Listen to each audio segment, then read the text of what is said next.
ಹೊಳೆಹೊನ್ನೂರಿನಲ್ಲಿ Indira canteen ಉದ್ಘಾಟನೆ ಈ ಕುರಿತ ಬಿಗ್ ಅಪ್ಡೇಟ್ ಬಂದಿದೆ, ಬನ್ನಿ ನೋಡೋಣ.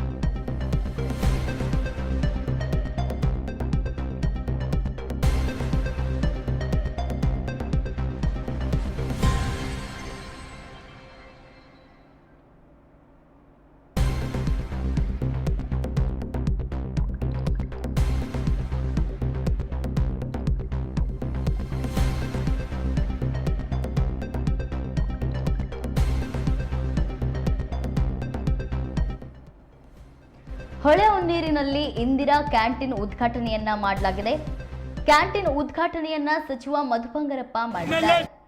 ಇನ್ನು ಕ್ಯಾಂಟೀನ್ ಖಾದ್ಯವನ್ನ ಶಾಸಕಿ ಶಾರದಾ ಪೂರ್ಯನಾಯ್ಕ್ ಸವಿದಿದ್ದಾರೆ. ಈ ಒಂದು ಕಾರ್ಯಕ್ರಮದಲ್ಲಿ ಜಿಲ್ಲಾಧಿಕಾರಿ ಪ್ರಭುಲಿಂಗ ಕವಳಿಕಟ್ಟಿ ಕೂಡ ಭಾಗಿಯಾಗಿದ್ದಾರೆ. ಶಿವಮೊಗ್ಗ ಜಿಲ್ಲೆಯಲ್ಲಿ 16 ಇಂದಿರಾ ಕ್ಯಾಂಟೀನ್ ಅನ್ನ ಮಂಜೂರು ಮಾಡಲಾಗಿದೆ ಎಂದು ಕಾರ್ಯಕ್ರಮದಲ್ಲಿ ಸಚಿವ ಮಧು ಬಂಗಾರಪ್ಪ ಹೇಳಿಕೆಯನ್ನ ನೀಡಿದ್ದಾರೆ. ಹೊಳೆಹೊನ್ನೂರು ಪಟ್ಟಣದ ಗಾಂಧಿ ಸರ್ಕಲ್ ಬಳಿ ನೂತನವಾಗಿ ನಿರ್ಮಿಸಲಾಗಿದ್ದ ಇಂದಿರಾ ಕ್ಯಾಂಟೀನ್ ಉದ್ಘಾಟನೆ ಮಾಡಲಾಯಿತು. ಶಿಕ್ಷಣ ಸಚಿವ ಮಧು ಬಂಗಾರಪ್ಪ ಈ ಕ್ಯಾಂಟೀನ್ ಉದ್ಘಾಟಿಸಿ ನಂತರ ಇಂದಿರಾ ಕ್ಯಾಂಟೀನ್ನಲ್ಲಿ ತಯಾರಾದ ರುಚಿಯಾದ ಖಾದ್ಯ ಸವಿದಿದ್ದಾರೆ. ಇನ್ನು ಈ ಸಂದರ್ಭದಲ್ಲಿ ಸ್ಥಳೀಯ ಶಾಸಕಿ ಶಾರದಾ ಪೂರ್ಯನಾಯ್ಕ್, ಜಿಲ್ಲಾಧಿಕಾರಿ ಪ್ರಭುಲಿಂಗ ಕವಳಿಕಟ್ಟಿ ಸೇರಿ ಅನೇಕ ಅಧಿಕಾರಿಗಳು ಹಾಜರಿದ್ದರು. ನಂತರ ಕಾರ್ಯಕ್ರಮದಲ್ಲಿ ಮಾತನಾಡಿದ ಶಿಕ್ಷಣ ಸಚಿವರು, ಜಿಲ್ಲೆಗೆ 16 ಇಂದಿರಾ ಕ್ಯಾಂಟೀನ್ ಮಂಜೂರಾಗಿದೆ. ಅದರಲ್ಲಿ ಇದು 12ನೇ ಕ್ಯಾಂಟೀನ್ ಎಂದು ತಿಳಿಸಿದರು. ಇನ್ನು ಕಾರ್ಮಿಕ ವರ್ಗ, ಆರ್ಥಿಕವಾಗಿ ಹಿಂದುಳಿದ ವರ್ಗಕ್ಕೆ ಅತ್ಯಂತ ಅನುಕೂಲವಾಗಿರುವ ಇಂದಿರಾ ಕ್ಯಾಂಟೀನ್ ಅನ್ನು ಸದ್ಬಳಕೆ ಮಾಡಿಕೊಂಡು ಸಹಕರಿಸಬೇಕು ಎಂದು ಶಾಲಾ ಶಿಕ್ಷಣ ಮತ್ತು ಸಾಕ್ಷರತಾ ಇಲಾಖೆ ಹಾಗೂ ಜಿಲ್ಲಾ ಉಸ್ತುವಾರಿ ಸಚಿವರಾದ ಎಸ್ ಮಧು ಬಂಗಾರಪ್ಪ ತಿಳಿಸಿದರು.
ಹಲೋ, ಹೊಳೆಹೊನ್ನೂರು ಭಾಗದ ನಾಗರಿಕರು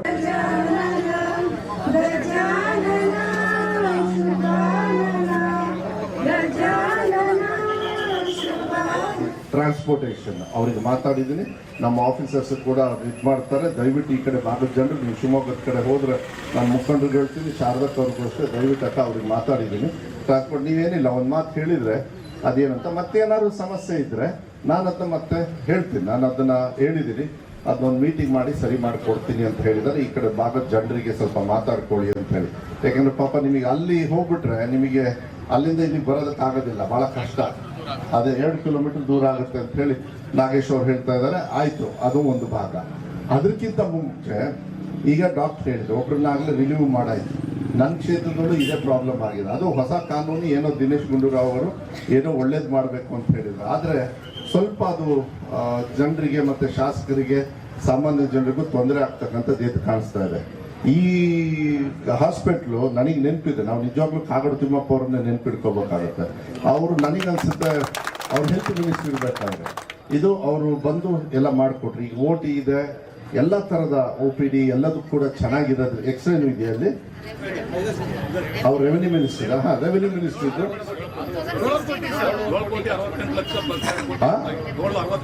ಹಾಂ 7 ಕೋಟಿ ಪ್ಲಸ್ 7.6 ಪ್ಲಸ್ ಈಗ 2 ಕೋಟಿನೂ ಕೂಡ ಆಗಿದೆ. ಶವಾಗಾರ ಎಲ್ಲ ಆಗಿದೆ ಅಂತ ಹೇಳ್ತಾರೆ. ಇದನ್ನು ಉಳಿಸ್ಕೊಳ್ಬೇಕಾಗುತ್ತೆ. ಅದನ್ನ ನಾವು ಜವಾಬ್ದಾರಿ ತಗೊಳ್ತೀವಿ. ನೀವು ಧೈರ್ಯವಾಗಿರಿ. ಮತ್ತೆ ಡಾಕ್ಟರ್ನು ಕೂಡ ನಿನ್ನೆ ಶಾರದಕ್ಕವರು ಕೂಡ ಅಸೆಂಬ್ಲಿಯಲ್ಲಿ ಪ್ರಶ್ನೆ ಹಾಕಿದ್ರು. ಇವ್ರ ತರನೇ ಎಲ್ಲರೂ ಹಾಕ್ಯಾರ, ಮೇಲ್ಮನೆಯಲ್ಲೂ ಕೂಡ ತಳಮನೆಯಲ್ಲೂ ಕೂಡ. ಇದು ನಡೀತಾನೆ ಇದೆ ದಿನ.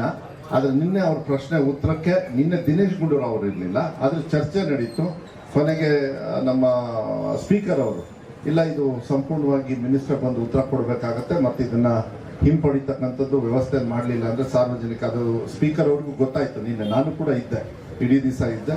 ಬಹಳ ದೀರ್ಘವಾಗಿ ಚರ್ಚೆನೂ ಕೂಡ ಆಗಿದೆ. ಏನಪ್ಪ